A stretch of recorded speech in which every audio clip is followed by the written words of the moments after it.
So good evening, trustees, committee members and staff. Welcome to the Special Education Advisory Committee meeting of the Peelschools School Board. This meeting is being live streamed and recorded and will be posted on the PDSB website for future viewing. I am Claudine Scucato, the Superintendent of Special Education and Social Emotional Learning. As per the Education Act, I am acting as a designate of the Director of Education and will preside over the meeting until there is a chair and vice chair elected. I will now call this meeting to order.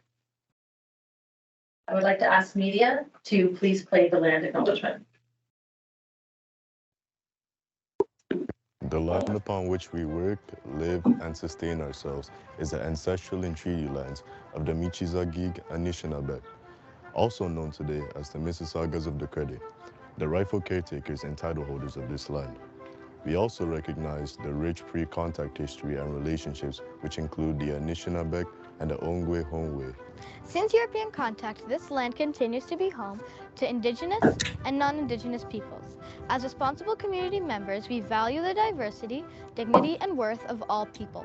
Colonialism displaced and dispossessed Indigenous peoples of their ancestral land and continues to deny their basic human rights, dignities, and freedoms. We are committed to learning true history to reconcile, make reparations, and fulfill our treaty obligations to the original peoples and our collective responsibilities to the lands, water, animals, and each other for future generations.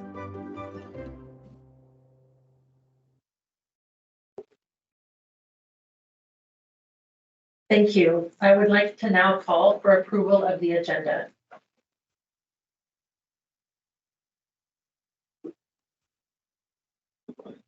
I would like to move for a change on the agenda. Do I do that, Catherine? Is that correct? Okay. I would like to defer the election to next month in December, as SEAC historically has had our elections in December, and I don't feel we've had sufficient notice for the election tonight. Do I have a seconder for that? Yeah. Seconder, Nicole. Thank you. The request to change the agenda has been approved. Because of that approval, I would like to ask existing chair of SEAC, Shelley Foster, to please return and take over chairing the meeting.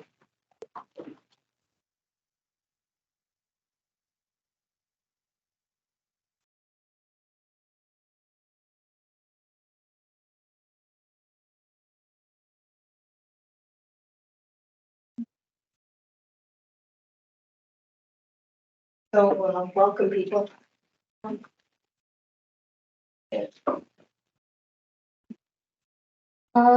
We are going to, with the change, the removal of the election of chair and vice chair. Are we okay with the minutes then? So we're going to defer 5 to the to December. Everybody else okay with the agenda as it stands? Would somebody like to move for the agenda, the changed agenda? Barb, can I have a seconder? Trustee Benjamin, thank you. All right, I do have regrets from, sorry. In my haste, I'll mention the regrets as I tally them up. I'll go through my phone while we're having some other things. So we're going to move on to number 4, which is that declaration of conflict of interest. Anybody have one? Seeing no hands raised, we'll move on to the approval of the minutes from the last meeting, October 24th, 2023. Does anybody have any comments or questions? And I'm looking at Anne because sometimes Anne has questions. No. So Anne, would you like to move for approval of the minutes? I wasn't at the meeting, so I can't do that. Okay. Nicole? No. And who would like to say it? Barb, thanks.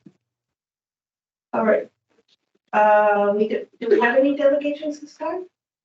Nope. Any public questions? Hearing none, we'll move on to staff reports. And our first report is the superintendent's report. And I will turn the floor over to Claudia. Thank you, and through you, Chair. Thank you for being here this evening and for your continued partnership and commitment. I wanted to start this evening by sharing some news about the tremendous support we continue to receive from our Director's Office. 2 weeks ago, based on the increasing needs in the system, the Director's Office allocated an additional 42 EAs for student support. The allocation was handled centrally by CECIL staff and was based on data provided by the Student Independence Forums. Receiving schools, students, and communities are thrilled with the additional support. Next, I would like to share about the work that we've been doing to improve instruction and assessment in our classrooms that acknowledges students with disabilities, work that I know that is very important to each of you. With the implementation of a D-Stream program in secondary schools, modifications may be necessary for students with individual education plans. This is to ensure that they can access as complex and rigorous a curriculum as possible in an inclusive educational experience within their home school. Implementing modifications for students with IEPs is relatively new for secondary school teachers, and we continue to provide professional learning to support educators. We have provided learning for special education and guidance department heads, student success teachers, and a designated administrator from each school, as well as with the de-streaming and transition teachers. These sessions focus on equitable assessment practices and guidelines for the implementation of modifications as discussed and the potential impact on credit attainment, as this will be the course group that will support the conversations around modifications moving forward. On November 24th, all secondary school teachers across the board engaged in a full day of professional learning that centered on asset-based assessments and modifications. The session delivered and delved into connections between assessment strategies, modification, and the purpose for modifications. The professional learning also outlined the process for implementing modifications in a way that emphasized students' identity, strengths, and individual needs. We acknowledge that there are several students within the systems whose learning is based on alternative programs. So professional learning around the A4 and IEP goals that are not represented in the Ontario curriculum is being developed, and we will share that at a later date. Finally, in alignment with the PDSB's equity strategy and mental health strategy, the PDSB has been offering healing circles and will continue to do so for middle and secondary students in grades 6 to 12, facilitated by registered mental health professionals. There are here 3 healing circles offered at this time for Jewish identifying students, for Muslim identifying students, and for Palestinian identifying students. Students who are required to self-refer, and participation is always voluntary. The objectives of the healing circles were to provide a safe and identity-affirming space to share feelings and perspectives, to provide an opportunity to discuss impacts on overall well-being, to promote the engagement in mental wellness and self-care strategies, and to discuss and inform students about their rights and responsibilities. The healing circles have been held and will continue to be held at schools in support of all community members. I'm happy to answer any questions.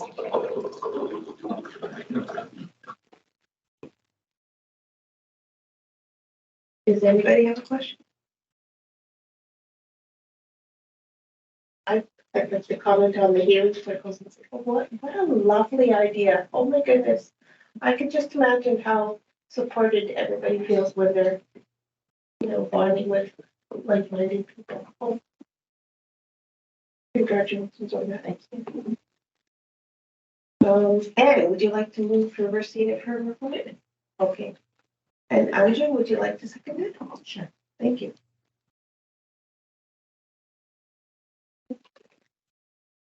All right. I will give the regrets after all the staff reports. 8.2 is the accessibility project file process. And it's. Are you going to introduce our speakers? Okay, great. Thank you. Through you, Chair, I'd like to introduce occupational therapist lead Michelle Zillig and her partner Dave Dad to share the report. Thank you. Thank you. So through you, Chair, I want to say thank you so much for having myself. I'm an occupational therapist with Peel District School Board, and I have Dave Dad, who's the manager of accessibility and specialized projects. And we wanted to share with you the accessibility project file process. So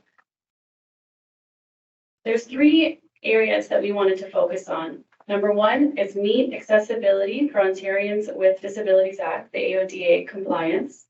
Number 2, address building accommodation issues for individual students and staff. And number 3, ensure our schools are accessible for all students. We are committed to the accountability of a barrier-free accessibility. The kindergarten to grade 12, the K-12 education standards are continuously being reviewed, implemented, and incorporated, specifically Section 7, the physical and architectural barriers. We also are informed our decision-making process using the Ontario Building Code, and I have Dave Dad to help with that process.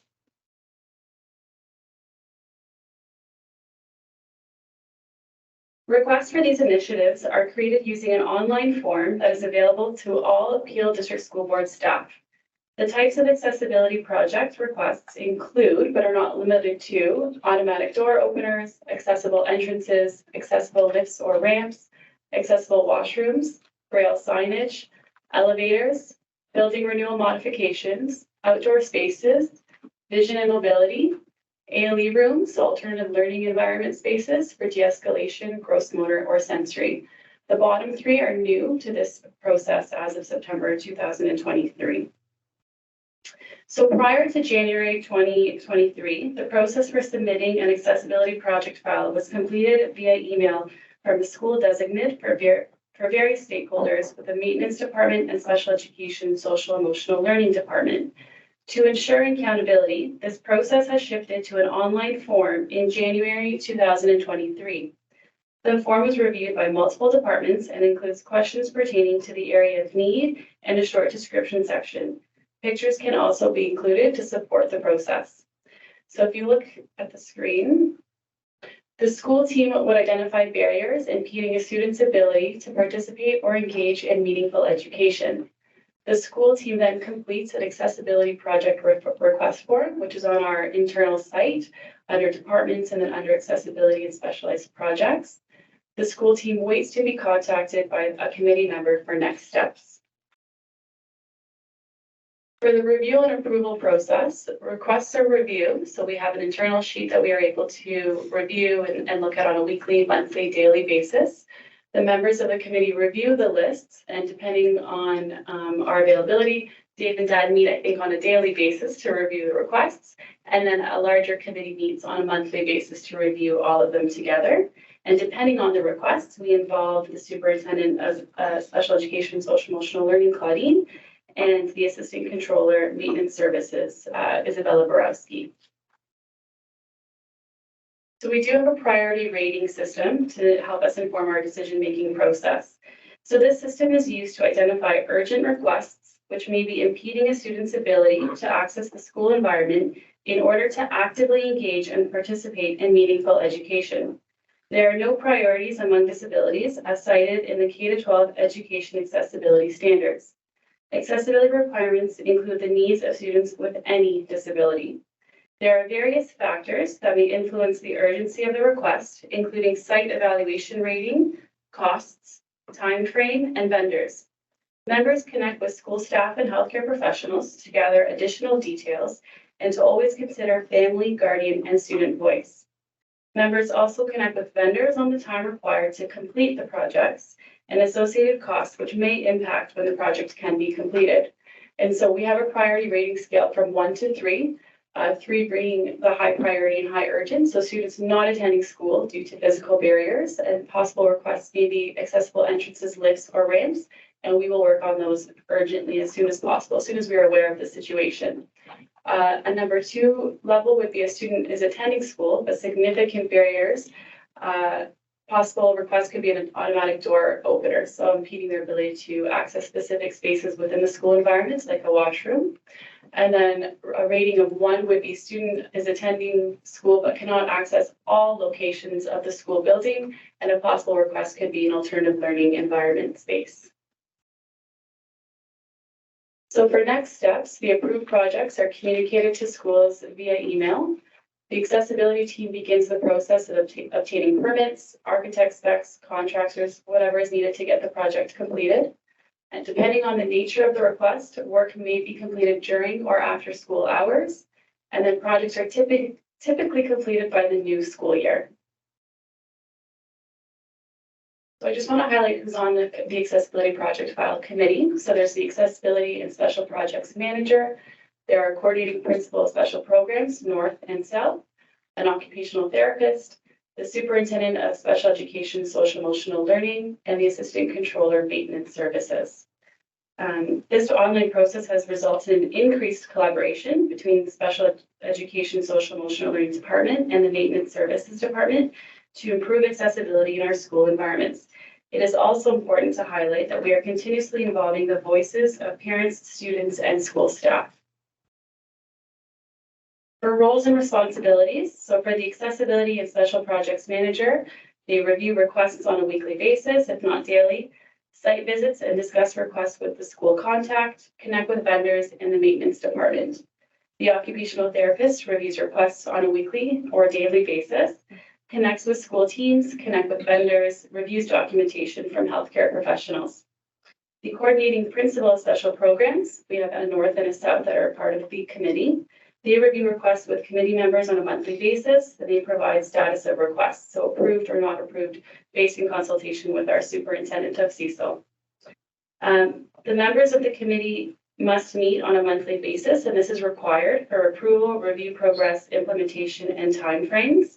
It is also part of all of our responsibility to circulate this form within our departments to share with schools. So facilities managers, plan operations, itinerant teachers, special education resource teachers. We are constantly advocating for the needs of our students and staff to ensure accessible school environments. And so I just wanted to share some data, just comparing the last 3 years, and just highlighting that we didn't start this form until January 2023. But as you can see, the total from 2021, 2022 was about 46 requests. Last year we had about 90, and this year, as of November, we have about 41. I think I've received about 10 more this week. So as you can see, it's increasing exponentially. We're constantly trying to strive to support our students and staff with accommodation needs. And then just highlighting specifically last year, just looking at the data, looking at the different areas of needs, how many projects have been completed, how many are waitlisted, and how many are in progress. And we continue to collect data on the number of requests, the areas of need, and the geographical areas. We continue to collect anecdotal data from CECL staff, school administrators, senior teams, school staff, families, guardians, and students to ensure we are breaking down accessibility barriers for students and staff. And what we are seeing is an increase in the number of projects over the recent school years, resulting in more accommodations being addressed for our staff and students.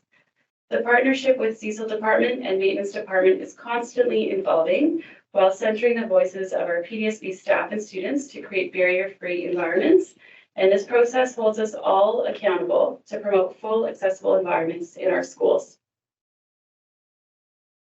So in summary, the online form introduced in January 2023 has removed barriers by streamlining the project submission process, fostering increased collaboration, and ensuring that accessibility needs are promptly addressed. And I thank you all for your time.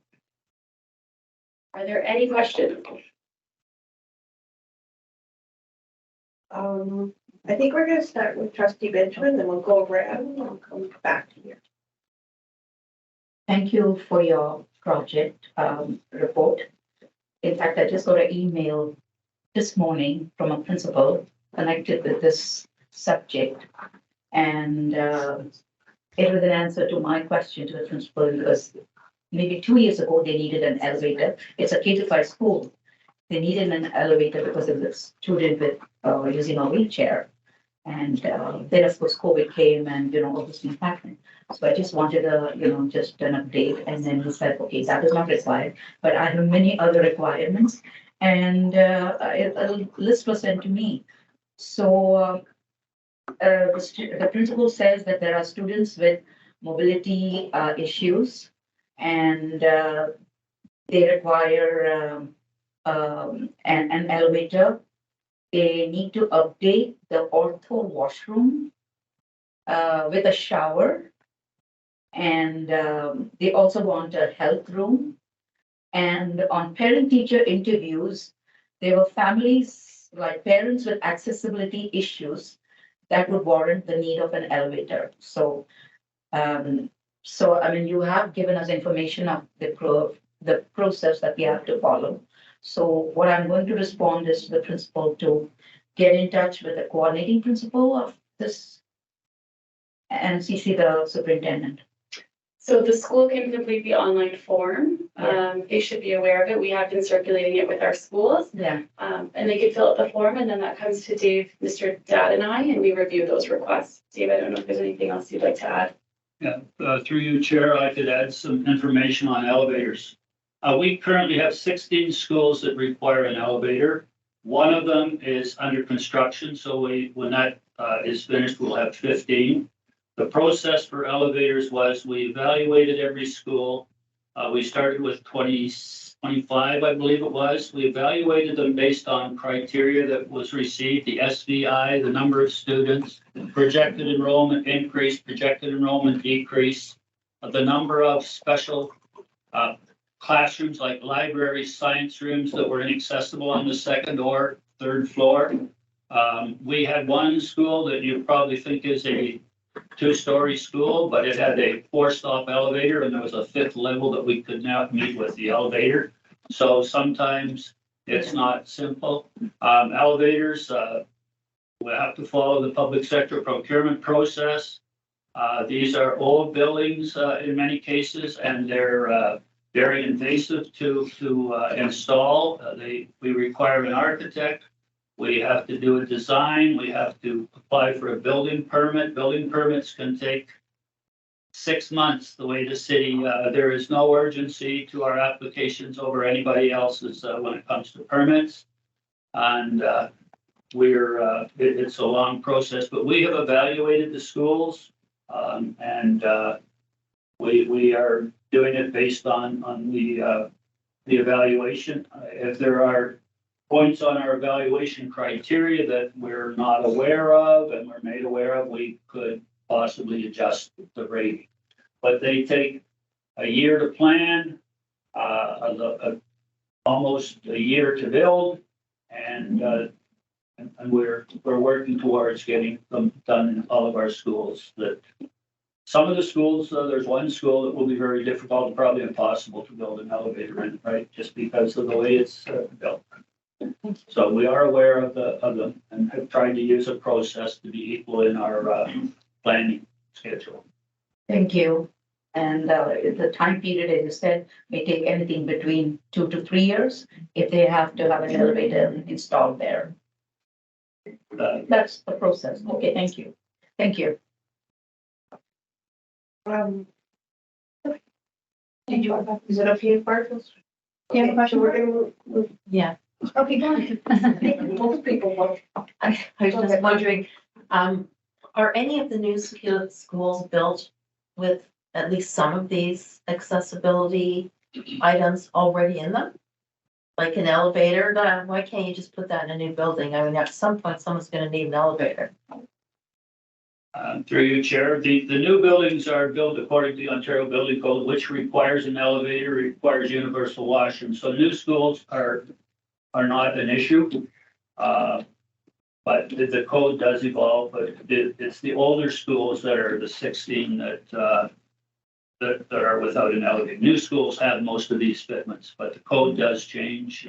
Like when I started this position, the turning radius for a wheelchair was 1,200 millimeters. It went to 1,500. It's now 1,700. And if you read the City of Mississauga recommendations, it's 2,200. So the size of washrooms, it's an evolving process to a certain extent too. So we're aware of it and we try to keep up with it. But the new buildings are not an issue. Yeah. Question around vision and mobility. What does that mean? What's included in that when it comes to accessibility file request? What is vision and mobility? Through you, Chair, vision and mobility to me is braille signage. It's stair markings, tactile markings on stairs, changes in elevation, that type of thing. We've had specific cases we deal with where it's contrast of paints with the environment. We had, to give an example, we had a school where the door jamb looked like the outside and people with reduced vision would bump into the door jamb, so we had to paint the door jamb a contrasting color. So it involves contrasting colors and trying to meet the requirements of AODA and the CNIB recommendations. Got it. I was just gonna say that, like the yellow and red, that's why when we're driving, we see yellow and red, because those are often the last two colors to visually go. And so I always wondered in a school, why would we have more yellow and red predominant, like, you know, instead of like grays and blacks, because that for a visually impaired child is a little bit more difficult. So vision mobility is the braille signage, you touched on my next question, which was around surface. I'm not sure what the appropriate language is, but like, you know how when you're crossing a sidewalk and you have the ripples on the sidewalk, is that sort of what you were kind of alluding to in the hallways, is having like a different kind of distinction for those children? Yeah, those are tactile indicators. Right. They can be directional indicators, or they can be change in elevation indicators. Okay. We're aware of those needs, and we try to address them where it's required. Got it. So is this available for parents to then, will it be on the Peel Board's website for them to then kind of access and understand what they can request with the school? So currently it's, so through you, Chair, currently it's just on the intranet, so it's just on our internal site. If a parent does have a request, they can definitely bring that up to the admin, and admin can complete the form on the parent's behalf. So when it, just circling back, sorry, thank you for that. So when it comes to visual mobility, does the parent need orientation mobility to support the request? Like, will the school need an O&M specialist to come in and recommend the change? So through you, Chair, at this time, no. We don't need that. If there's a request that's being put through, we review it, we connect with other vendors or other healthcare professionals as needed. We do have an orientation mobility specialist that we can seek support from as well, but that is not needed to put the request through. Even for outdoor spaces? No, not even for outdoor spaces. Got it. Okay. Thank you. Great, thanks for it. My question was on the de-escalation rooms. Does that mean the same thing as the quiet room? Because I have seen it in some of the schools, a room with some bean bags, pretty much. Are we doing something different now? What is it? So that's a great question, and through you, Chair. I will be coming back to discuss alternative learning environments at the Peel District School Board. We do have four different distinct ALE rooms, so I can go into that into further detail at a future SEAC meeting. But in terms of the de-escalation rooms, they are purpose-built spaces as part of a safety plan. There's strict criteria for the use of those spaces. But I think what you're alluding to are more sensory spaces, which are more of a calming, kind of a break space for students based on this regulation and needing a space to proactively go back to the classroom. It's embedded into their day. So if it goes to like a safety plan as part of the IEP, then it would go to a ALE room. That's what you're saying. It could, but I will definitely touch upon that at the next presentation. Okay. Thank you. Thank you. So just a couple of questions, just to follow up with what Jessie said about parent involvement. So are parents, I guess, approached or talked to when it comes to looking at what accommodations that they would need? So we have external kids, occupational therapists and physiotherapists that provide support to our students at school. And so they have a direct line to parents and advocating for some of these requests. And so I connect with the healthcare professionals, so the OTs and PTs, and they connect with families for some of their requests so that we can ensure that their voices are being heard when we have these requests come forward. Okay, great, thank you. And then just one more question. So I understand this report is truly based on accessibility, but if a child has a safety plan and for example, is a flight risk, are there sort of plans in place so that the kids don't leave the school? So here we're making it more accessible for them, but I'm concerned about kids that have sometimes they have that, they wander and they just sort of leave the school. And sometimes kids have gone walking out of the school premises and nobody knows where they are. But are there any controls in place to sort of prevent that? Like, or would Through you, Chair, I can take that. would that be just Thank like you. a completely different topic? Yeah, so that it's different than what Michelle's talking about, but we do acknowledge that we do have students, but we do not lock doors. So fire safety regulations would ban us from like any locking of doors. What we would do in that is create a safety plan, as you mentioned, that would allow us to regulate the student and make sure that there was, eyes on that student or making sure that they had continued safety. But would there be like some sort of like safety or like a button or like, I don't know, like an accessibility button, but opposite to that, like, oh. So in some instances, we do have what we call door chimes, and that's one of the things that through this you can, so if they're opening a classroom door, that like a bell goes off to alert the staff. So with students who are elopers, we do have those put in, and those are put in quite regularly by this team. I would say weekly by this team. So we do have that safety in place, yes. Okay, great, thank you. I will go to Ann and then we'll go to trustee Clark. So I'm just wondering, are there any students currently out of school because of accessibility issues?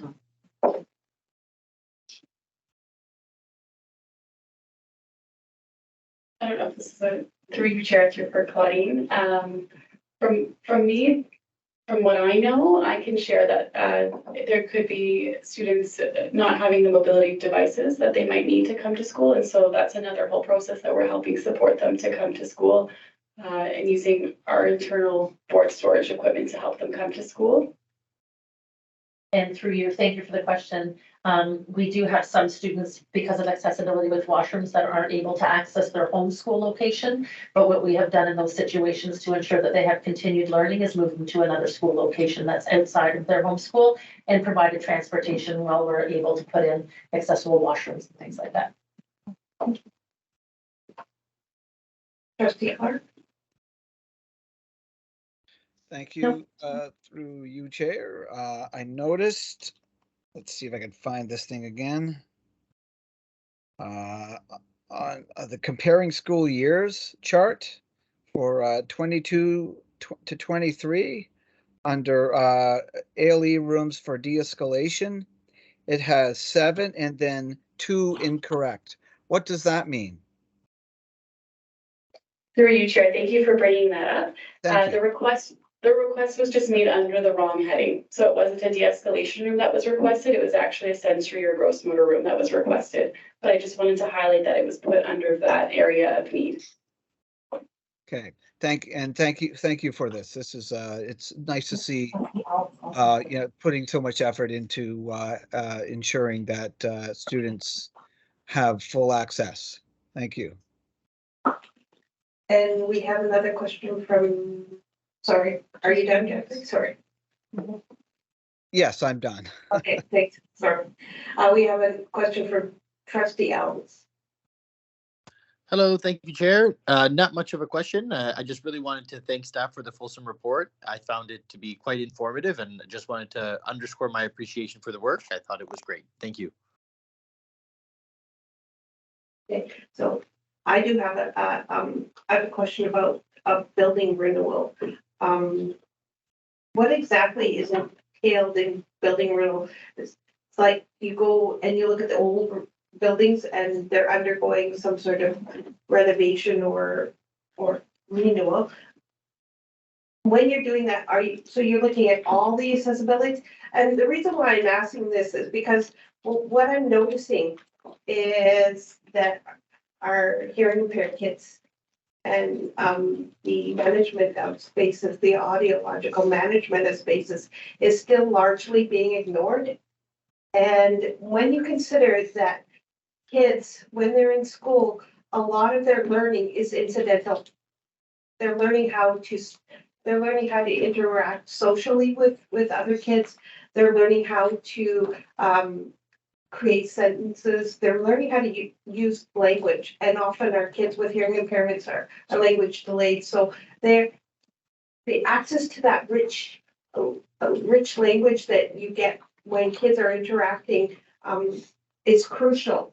And often in our educational settings, the audiological management of spaces is ignored, and the sound just kind of bounces off, and they're not getting that that extra input that a child with normal hearing would get. So they're getting further delayed. So I'm just wondering, so in building renewal, is audiological management of spaces and in the building of new buildings, is that taken into account? Because I never hear of it. I never hear of it. Other than, oh, I know that hushers are put, and people think that, you know, you give a kid hearing aids and or you use sorry, I'm looking for that, for the word, but you know, you're using another communication device that you're fixing the kid. You're not. They're not fixed. It's still, it's such hard work to listen with these devices. It's hard. And the more we can do to make it easier for them, the more they're going to be able to interact and grow up to be contributing citizens to our society. So I just wondering about that. You know, the illogical management of spaces. Chair, if I could make a comment regarding that. It's not really my area of responsibility, but I know that architects that design our new schools take into account the acoustical requirements of the interior of our buildings. And your question, your comment is kind of two-part. It's the physical building with acoustical requirements. I know in maintenance that and facilities, I've personally dealt with rooms where there's been acoustical issues, and we've addressed them with technical experts. And that is the built environment. The other part of your question is the assisted hearing technology and equipment that's done by done by our department. It's done by LTSS. But we are aware of it and try to address it. So where would it come up in that chart then? So through you, that if you're looking for the new buildings are built in that way. Yeah. But if there's assistive devices that are needed for accessing, Well, that's done through SEAC claims, that we wouldn't be able to do, or through our itinerants would be also be able to help with that. I'm just thinking in building renewal, when you're taking an older building, and you're redoing it, you're redoing a space, do you then go in and make those acoustic changes? Is that included in building renewal, or how, or if a parent notices that an older building is off, you know, it's just an acoustical nightmare, and I've come across some of them. How do they? So through you, Chair, we can take that back. I'll take that back and find out some details and get back to you with that question. I'm confident in Mr. Dad's response around the new buildings, but around the existing buildings, I can take that back.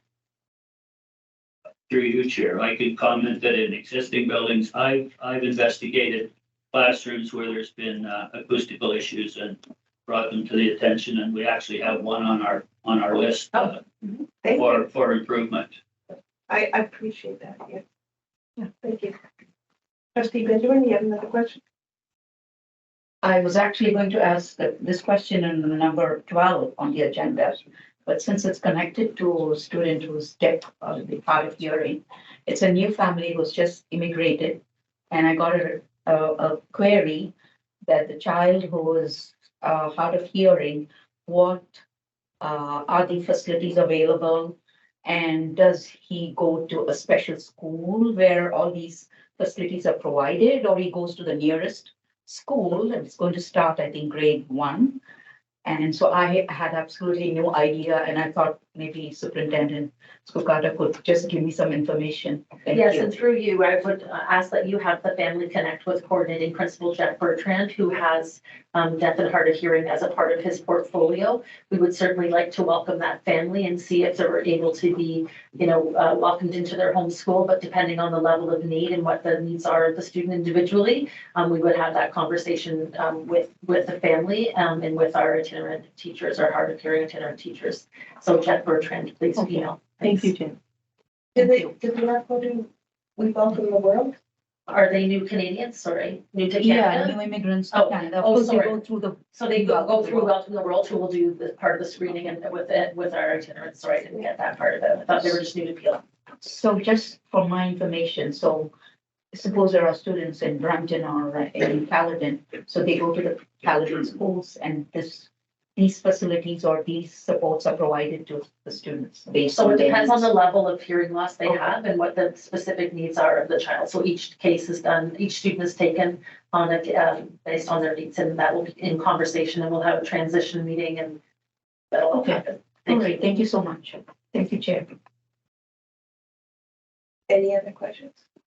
Obviously, we're really passionate about accessibility for our kids, so I really appreciate this. Ray, would you like to proceed with the report? Sure. Wonderful, and Barb's gonna second it, right? Thank you.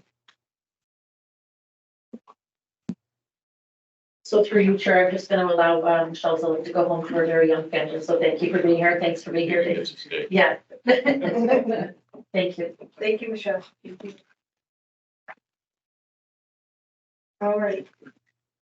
8.3, which is a slide presentation of graduation rates. And through you, Chair, this presentation is coming based on the request from our last meeting made by SEAC. So I'm pleased to introduce my colleague, Superintendent of Innovation and Research, Bernadette Smith. Good evening, everyone, and through you, Chair. I have some information regarding the graduation rates as well as universal design for learning, which was also a question that came to us with regards to how it is that we support all our students in our schools. Just make sure this works. There we go. So the Research and Accountability Department was asked to share data about graduation rates and pathways from students for students with disabilities. Specifically, data around Block 1 and all graduation and certificates pathways data. Students who work towards a COA, or Certificate of Accomplishment, or OSSC, Ontario Secondary School Certificate, represent less than 1% of single grade 9 cohorts. The research department recently was tasked with this question, needs to be better understand who students accessing Block 1 programming are, and how best to follow and report on their pathways through secondary schools. We're currently working on that information right now, and we hope to have a report in February with that information. At this time, we're able to share OSSD, Ontario Secondary School Diploma graduation rates for students who receive special education services as reported to the board in January 2023. First, how are graduation rates calculated? PDSB calculation of graduation rates follows similar rules to the ministry's approach. Cohorts are used to determine graduation in order to track students who leave school prior to graduation. Most students work towards an OSSD graduation in 4 years, and many graduate in 5 years. We therefore calculate both 4 and 5 year graduation rates. The cohorts are comprised of students who entered a PDSB school at any point during their grade 9 year. Excluded from this cohort are students working towards an Ontario Secondary School Certificate, or OSSC, or Certificate of Accomplishment, COA. Students newly enrolled in a PDSB secondary school after the initial grade 9 cohort year are enrolled in grades 10, 11, or 12. Deceased students and students who leave and move to other educational institutions outside of PDSB, both within Ontario and outside of the province or country, as they cannot be tracked to determine graduation. This graph shows the graduation rates for students who received special education support. It displays outcomes for grade 9 cohorts from 2013-14 to 2017-18. So this is the year when students were in grade 9. The years on the x-axis or the bottom of the graph represent the years that students were enrolled in grade 9. For example, the students that were enrolled in grade 9 in 2017-18 school year represented here as graduating 4 years later would be the graduates of the 2020-2021 school year. The darkest line represents students with an IEP and no formal identification, labeled non-identified.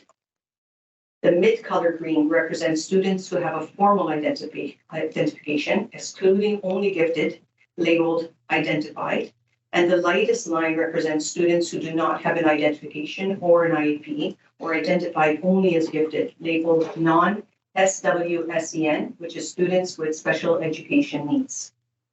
The 2017-18 cohort of students, far right of the graph, would have graduated in 4 years in 2020, 2021, 5 years in 21-22, returned to school for a 6th year in the fall of 2022, or left without graduating. The next graph that I'm going to show you shows the 5-year graduation rate. So this was 4 years graduation, and the next one is 5 years. So the graph displays the 5-year graduation rate. This includes the students who graduated in 5 years. In the previous graph, in the 2017-18 grade 9 cohort, 74% of students with an IEP, so non-identified, graduated in 4 years, and 5 years rose to 84%. 75% with a formal identification graduated in 4 years, and 88% in 5 years. So just to break this down a little bit more, this diagram helps clarify how we define leavers. So the term leavers comes from the Ministry of Education. You might have heard dropouts from the past. Now the word that we use is leavers. Reading the image from left to right, we start with the cohort of students who we described earlier. The second bubble represents the students who graduated. Oops, sorry. I'll start again. So reading the image from left to right, we start with the cohort of students who were described earlier. The second bubble represents the students who graduated within 5 years. Subtracting the second from the first gives us a number of students who did not graduate in 5 or less years. We then identify the students who returned to school for a 6th year, and we subtract that group, which leaves us with the group of students who have left school without completing the OSSD and did not appear to transfer to any other school. Therefore, out of the 8,908 students who comprise the grade 9 cohort of 2017-18 working towards an OSSD, 316 left without successfully graduating. In the next chart, we look at the disproportionalities of students receiving special education services in this leaver group. So the last PDSB graduation report looks at 2 grade 9 cohorts, the 2016-17 grade 9 cohort and the 2017-18 grade 9 cohort. This table shows the disproportionate outcomes as leavers for both students with an identification and students with just an IEP. The latter, students with just an IEP, being about 3 times more likely to leave school without graduating. Students with an identification are 1.5 to 2 times more likely to leave school without graduating. As per column 3 in the 2 cohorts, students with just an IEP, non-identified SWSEN, are about 3 times more likely to leave before graduating, and students with an IPRC, identified SWSEN, are about 1.5 to 2 times more likely to leave before graduating. And the DI is disproportionality index, which is the information that's shared there. In terms of how we support students in order for them to be successful in school, we talk about, you've heard of UDL, Universal Design for Learning. And here, we want to share with you some of the strategies that we're using for students and staff with regards to leveraging UDL to address needs of SEAC claims. PDSB has purchased assistive technology tools for all students and staff to ensure the curriculum is accessible to all students. As educators, we consider how to leverage UDL to meet the needs of SEA, Special Education Assistance claims. Our focus is on accessibility tools available to all students and staff, fostering inclusivity and equal opportunities. On the slide here, you can see several of the tools that our students are accessing in order to support them through their SEA claims to be able to access curriculum, and be more efficient with their learning abilities.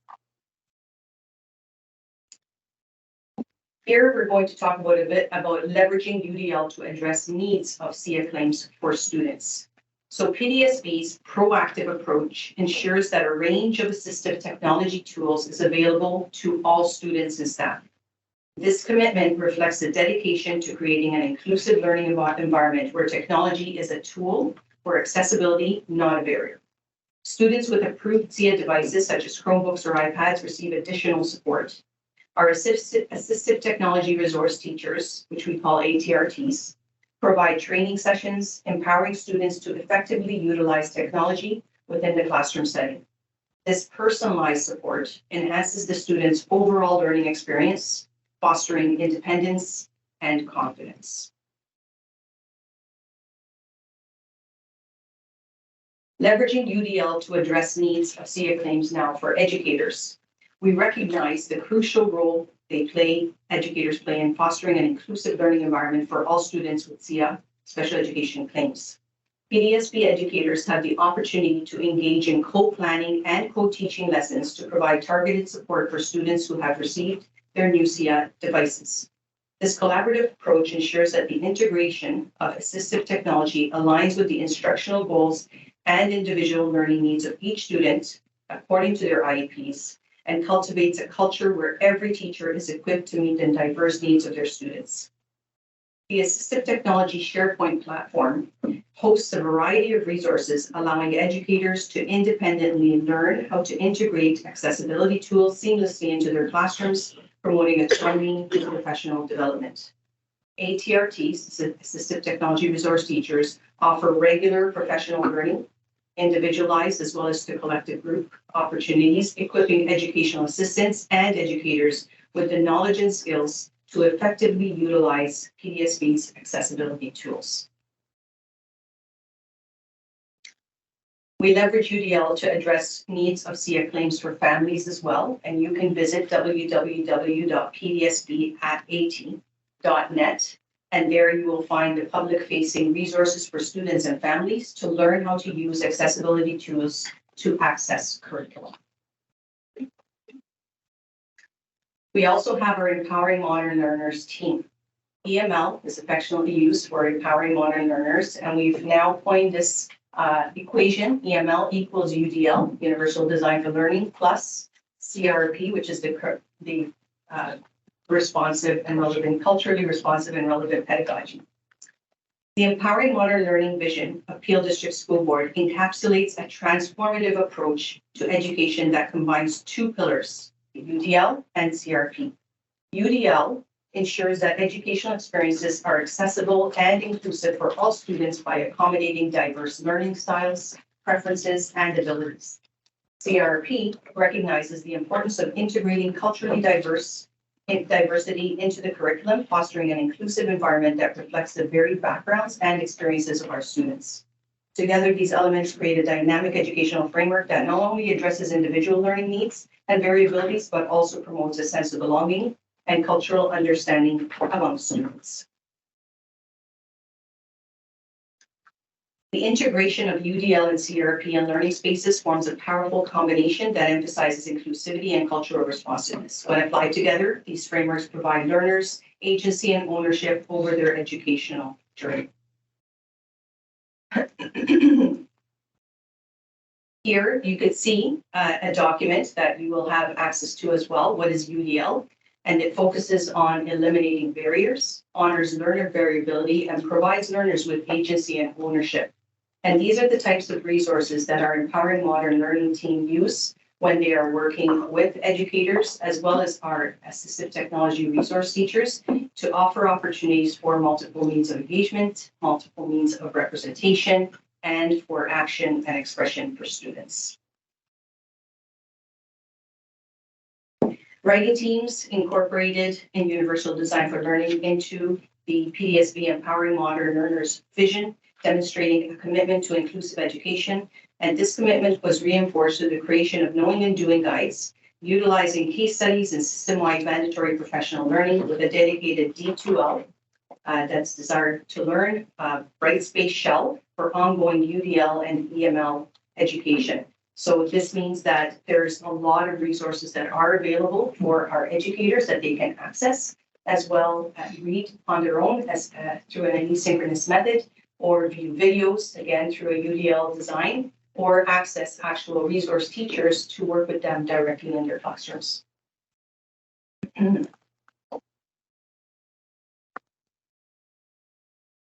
So our modern learning resource teachers facilitated numerous learning experiences and opportunity on UDL for your information. So within family of school meetings, working with principals and vice principals and superintendents, at staff meetings with educators, educational assistants, and other staff, de-streamed professional learning for grades 9 and 10 teachers, EML leader teacher sessions. We have EML leaders that are working within each school and receiving a great deal of support as well, to focus in on students with SEAC claims and others as well. One-on-one co-planning with educators and our leading education innovation projects, which are there to promote the autonomy within schools to identify within their own context what it is that needs to be changed, what it is that needs to be transformed in order to meet the needs of students. This is a resource that, again, you will have access to, Designing with UDL in Mind. And again, it provides many different opportunities to learn about what universal design for learning is and how it is that it is incorporated seamlessly into our classroom programs. And finally, this is the Empowering Modern Learning through D2L. This year, our focus has been de-streaming, transition teacher professional learning, supporting central departments in designing system-wide learning experiences on the principles of UDL, and resources available through the EML SharePoint for all staff to use with students. And at this time, I can take any questions. We'll start with Ray and then we'll move around. Thanks for the presentation, very useful and a lot of information. Two questions. One is first is how is the EML and the UDL tools and the objectives featured as part of IEP for students who benefit from them? And the second question is the tools that are specifically mentioned on the first slide, right? Some of them look great, that can be, particularly for students with autism will be pretty useful. Are the teachers, when developing IEP, are required to identify specific those tools that will be very useful for particular students, and how it's kind of actually implemented in classrooms thereafter? Yes, and so through you, Chair. Yes, so to your second question, and then remind me your first question. So to your second question, yes, these are tools that would be identified in an IEP as strategies or tools that teachers are going to be using in order to meet the goals that are being set through the IEP. And they do receive support through the resource teachers, whether they're the EML, Empowering Modern Learning resource teachers, or the assistive technology resource teachers who work directly with children, right beside children, to demonstrate how to use the tools and in turn provide professional learning for the staff. Right. I mean, I'm familiar with the read and write. The other ones actually, to be honest, I'm hearing for the first time and they sound great. So, okay. Yeah. We have videos on the website that was presented and it is in your package, and there are small little clips that you can watch to see how they're being used as well. The first question, I can go back. Yes. So, which was like more broad. So the UTL and EML objectives and tools, I mean, how are they required to be, are they required to be reflected in IEPs, and if yes, how? I can take that one. Sure. Yeah, through you, Chair, that's a great question. So our team works in continual partnerships. So our special education resource teachers, and when we do the ISSP Institute that we talked to you about earlier, we work in partnership. So we're sharing these tools with our CERTs, ATRTs, and MLRTs. So there's multiple levels of resource teachers that are sharing these strategies with teachers. But the discretion as to the tools is up to the teacher who is developing the IEP, because of course they're the ones who are legally obligated to uphold it. But we always encourage families to actively read and provide feedback on IEPs as well. And Bernadette's team's done an excellent job at kind of sharing that with community. Jackie? I'm just noodling on my question now because I feel like I just skip me and then I'll come back. Sorry. Anybody else? Go ahead, Barb. Yes, I have questions regarding the graduation rates. So it was very basic information and I didn't find it to be all that helpful. Is it possible to break that information down further by exceptionality and placement? Yes, through your chair. Yes, what this was meant to provide a high level information for you with regards to graduation rates and the disproportionalities within that as well. We are working currently on a report for February that we should be able to provide for you, yes, on more disaggregated data. And that is something that we're exploring right now. So we will have that for you. Excellent. Thank you very much. Go ahead. So, and further to that, is there an opportunity to gather some data around not just the exceptionalities in terms of that they are graduating, but also information as to what they're doing after their graduation? So what pathways are they taking? Because I've talked to many parents, even just within our association, where they're like, their child turned 21, they've left the board, like they left secondary school. So it's like, now what? Some of them are just staying home, doing nothing, they're not prepared, they're not prepped to go out into the work, to become a contributing member of the community, right? Be it, employment, be it working in the community, be it anything. So is there an opportunity to get some data, just even for as parents, to know, oh, I see a future for my child after he leaves school, right? I know, okay, this is sort of where students are headed, this is what they've done, this is what they've gone off to, or they're doing, and yeah. Thank you for the question, and through you, Chair, that is a very good question, and we don't track where students go after graduation. Neither does the ministry. And so that's a question that we've been talking about as well in terms of, kind of just knowing where does student go. We put a lot of investment in our students and all the different programs that we offer. And so that is something that is very concerning and interesting for us as well. And what I can offer is, we do have a lot of programs, pathways, SHSM, and different programs within different schools that are offered to support students to recognize what those multiple pathways are. And part of the work, even from the Empowering Modern Learning team, is trying to design opportunities for students to be engaged in different ways so that they can explore their passions and see where it is that they can lead, past post-secondary or secondary education into post-secondary or even just into the workforce. Yeah. And if that's, what they choose to do. But with regards to other information that you would like to receive, we're very open for you to let us know what exactly are the various data pieces that you're interested in. With your question, I'm not sure we are able to access that information, but certainly we continue to talk about it and we'll see what we can do as a district. But if you do have questions, if you can leave them with the minute taker, and then we can take that away and include that in the report that we're putting together for February. Thank you. Anybody else? Just clarification I have. When it comes to, I saw here it eliminates barriers and then provide visual, auditory, and digital materials. So each lesson, the children are provided visual, auditory lessons.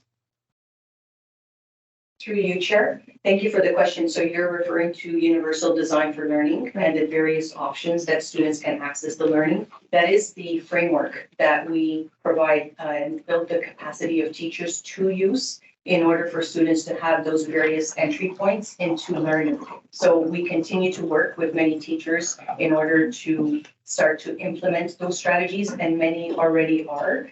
It may not be at every single lesson. It depends on the teacher's capacity. It depends on the types of resources that they have, but that is the training that we offer. Has there been thought to, I just think about children that need to be away from school for visits to the hospital. Has there been thought to have opportunities to live stream lessons or, still have them a part of their community and their class and their school? Yes, thank you for the question, and through you, Chair. I'll just add as well that we do offer virtual options, and there are within our department, we have the elementary and secondary virtual schools, and we do offer options for students who are hospitalized, for students who can't access schooling in the traditional format. And so we have synchronous opportunities for students to engage in learning in that way. But I'll pass it over to my colleague, Superintendent Spicotto, who can share more. Yeah, so thank you through you, Chair, and thank you, Superintendent, for that answer. We have discussed here before our inability to move back into a hybrid model of learning in the regular classroom. So for students who have elongated visits to hospitals or need to be at home, we have, as a board, been very diligent about offering opportunities for access to virtual learning through the school or home instruction. Unfortunately, we can't do a hybrid model of instruction at this point. But what we have done is, as a board, is really leveraged the online platform where teachers are very dedicated. Many teachers are very dedicated to posting lessons online with videos or other learning. So it would be asynchronous, but what students still would not be missing lessons throughout that time. So we would suggest that the teachers would use their online platform. Most are using D2L now to be able to keep up with the programming when they have to visit. I was thinking more of like, not just the educational aspect, but like the emotional kind of aspect of the child being in the classroom but missing that. But okay. Yeah, and through you, Chair, that's a great question. I would recommend that in those situations that we, discuss with administrator or the school, what can be done to have social connections with students. That's different than live streaming classrooms. Certainly, giving students opportunities to connect socially with their peers, I think, is something that we can make happen in most schools. Okay. Mary has a question. I know Andrew's here for Mary. Oh, are we tossing the baton? Oh, Andrew? okay. Yeah, No. we're tossing the baton. Okay, so Mary is now the representative. Oh, Mary? okay. All right. Sorry.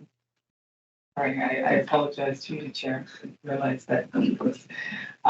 So I did miss the first half of the meeting, but I was just catching a little bit of what you had said, and what caught my ear was teachers' capacity. Can we elaborate on that? Like, in terms of the technology that's out there, teachers accessing technology for students, and then you said teachers' capacity. So that may mean that some teachers are not using it. I know I did raise a question at a previous meeting in terms of, are teachers mandated to learn new technology? Are they mandated to upgrade? But when you said teacher capacity, that kind of, yeah, what does that exactly mean? Thank you for the question, and through your chair, I'll start with a response and then send it off to my colleagues. With regards to teacher capacity building, we offer a multitude of professional learning opportunities for teachers that they can access. It's not that it's mandated, it is optional for teachers, and we offer it in a multitude of ways as well, including the asynchronous, where they can access straight from websites and other resources that we offer through, again, a variety of sources, as well as in person and online synchronous learning. And so it's to the teacher's professional judgment that they go and access that type of learning, and then in turn apply it within the classroom. So there's a lot that happens within the school and through the departments to offer all of those kind of opportunities for teachers. Sorry, so to interject. So basically you're telling me that even though all of this is offered, we can still have teachers that don't utilize any of it. And that's okay. We offer and we encourage, and we offer it in many different ways and at different levels as well, through their colleagues, through the unions, through other organizations, through their administrators, and through central staff. And so we are always there to support, and then it is up to the educators to access what we offer. So that's it. Through you, the only exception to that is, of course, with the individual education plan.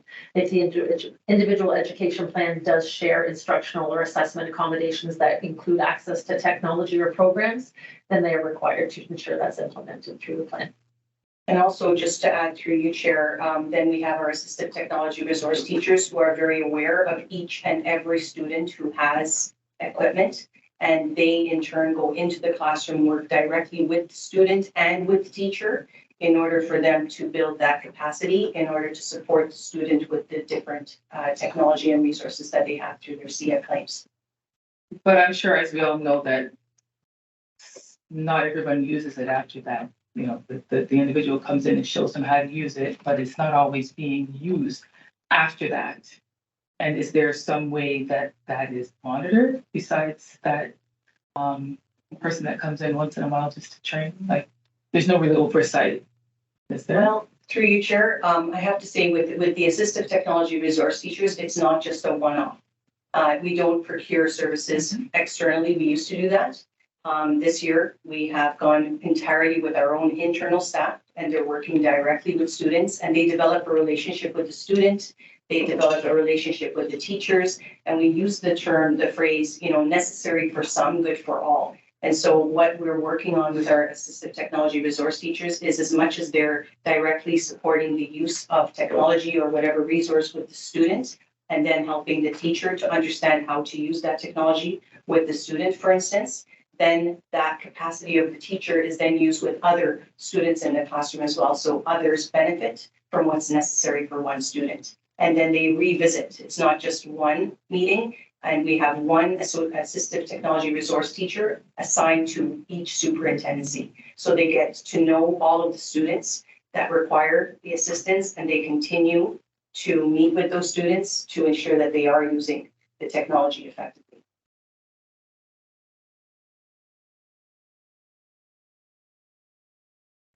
I'll leave the rest for another day. Thank you.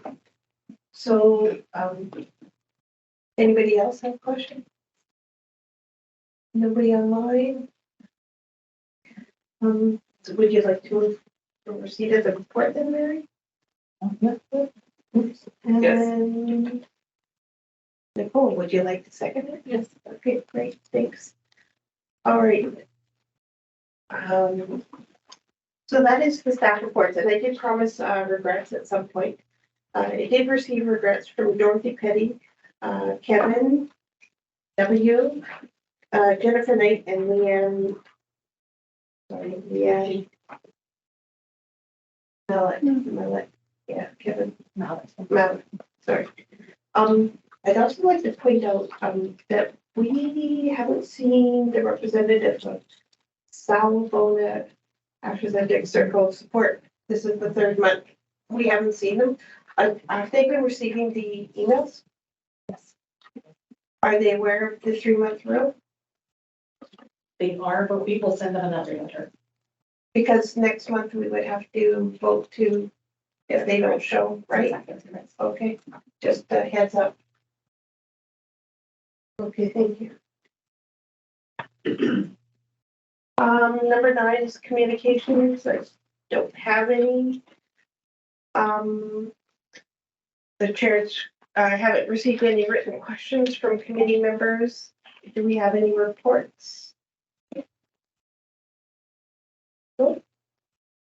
Questions asked of and by committee members. Do we have any? Barb? Yes, there are some reports that used to come to this committee a couple of years ago that we haven't seen for a couple of years or even longer. One of them being the ONSAS data that we used to get every year, broken down by exceptionality, placement, grade level, gender, etc. So we haven't seen that in a couple of years. And also EQAO data for students with special education needs. We haven't seen that data since before COVID.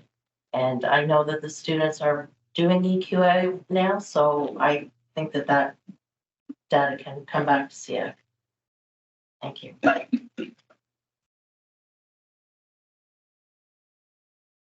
Any other questions? Okay.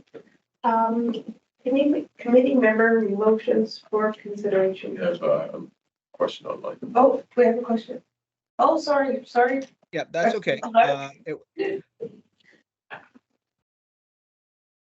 The previous, notes of the reports that we used to get should we put that on the, what is it, on the log to try and get those? Sure, The yeah. action Motion log? action log? So do we have to, so would we make a motion that we receive the reports? Are you making a motion that we receive the No, that answers? we, the report, I don't know if reports is the right word, but, the previous speaker was, mentioned that there were some, before I got elected, there were,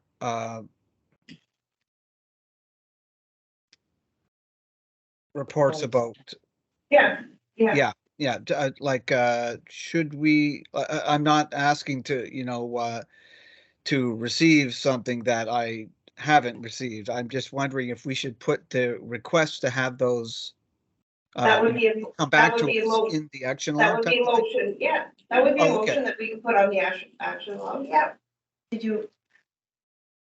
Yeah, I'm Could we not sure write about it? the wording. So you, Well, we used to just say we wanted it on the action motion log. Yeah. Like that's all we Okay, used to do yeah. before. is it okay to just put it rather than make a formal motion? Sure, we'll receive that. Thank you. Okay, it's Great, gonna go on. Thanks. no problem. Thank you. That's all. We're trying to get the hang of motions, I think. We got excited about motions. Talking about motions, and by the way, I've done a little research about motions. Do we have any motions? And yes.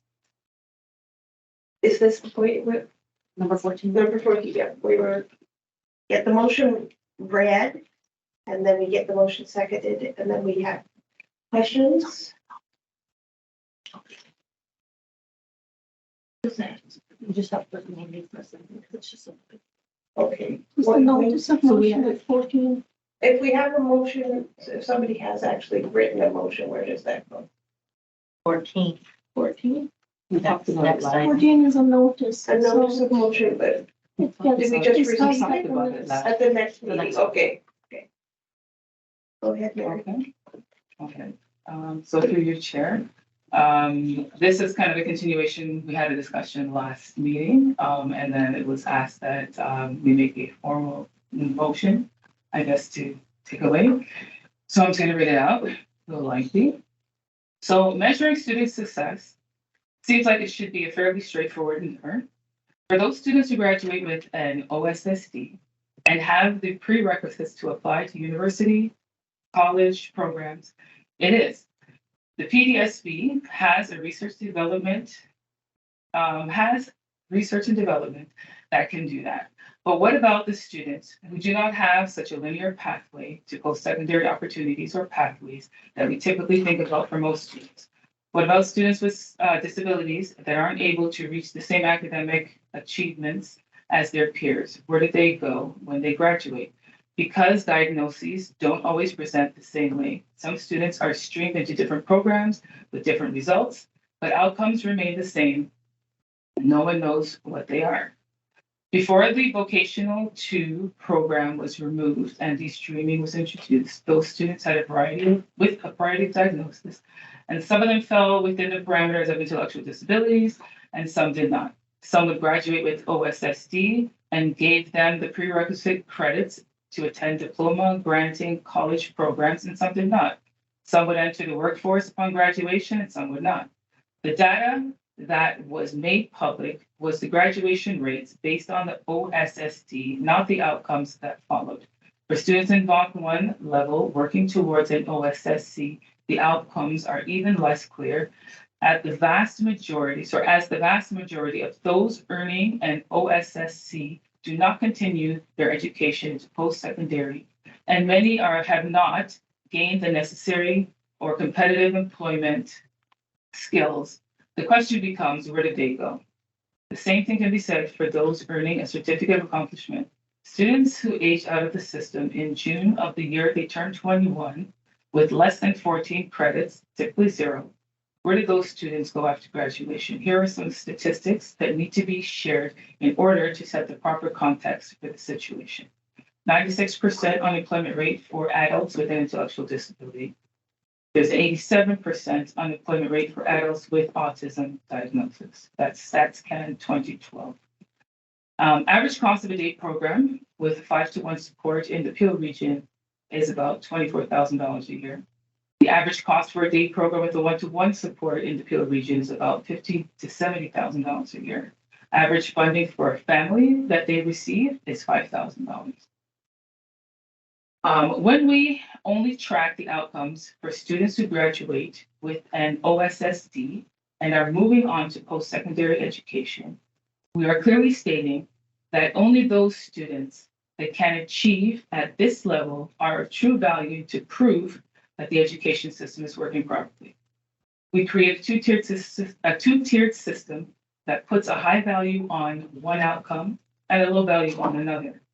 If that weren't the case, we would know where every student in our system goes after graduation, not just those who go on to college and university. We would have clear pathways and planning for each student using the individual pathway planner, My Blueprint. We would be able to clearly and empirically state that the programs students with intellectual disabilities are being IPRC'd into actually work.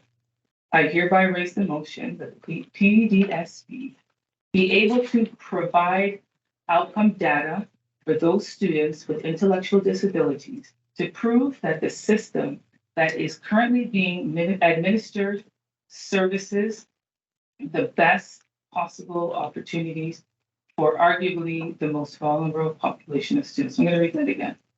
I hereby raise the motion that the PDSB be able to provide outcome data for those students with intellectual disabilities to prove that the system that is currently being administered serves the best possible opportunities for arguably the most vulnerable population of students. We would like to know what are the pathway outcomes for students receiving a COA, OSSC, and an OSSD with workplace level courses and a direct correlation to their outcomes and the programs delivered at the PDSB. If we continue to set the bar as low as we have, we will continue to see the same statistics we have above. Track outcomes and make the system innovative to support our students. What has been done clearly isn't working. If it did, we would have data to prove it. Thank you very much. Here's oh, thank you. We were just gonna ask.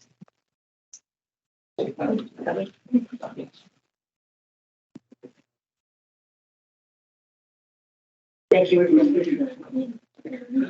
No, we'll just receive the motions. Yeah. Question. So what do we do now? Got a question. Do we have a question? Trustee Clark? No, I was just seconding the motion, that's all. Okay. Do we, so we just, we're just receiving it? Notice, the motion will be passed. So the motion will be discussed and passed. Right, because 14 is just a notice of motion. Okay, okay. All right. So you move and second next time. We move and second the motion next time. When does the discussion happen? Before? The next meeting. Does this discussion happen? Sorry, I'm trying to remember if the discussion happens before or after the movement. Just so we can prepare for next time. So you put the motion on the floor next time, move second, and then the discussion can happen. Okay, thank you. And then it would be voted on. All right, so thank you for that, Mary. Do we have anybody else? Questions? Are you asking for questions? I know if you have a, do you have any more motions or do you have a question? Yeah. I'm just wondering about the transition facilitator position. And is that going to be reinstated? Thank you, and through you, we are currently working on that as a central department. It has been some time and acknowledged that we have not fill that position, but we're in discussions about what that would look like and who would best serve our student population to help with transitions. Yeah, I've heard from several parents that they miss that support. Thank you. Anybody else?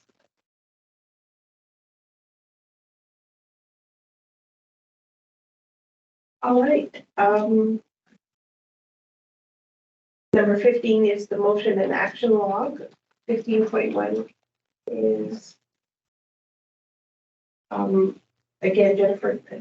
So that one was acknowledged at the last one, so we have nothing formally on the action motion log outside of the two that were added today.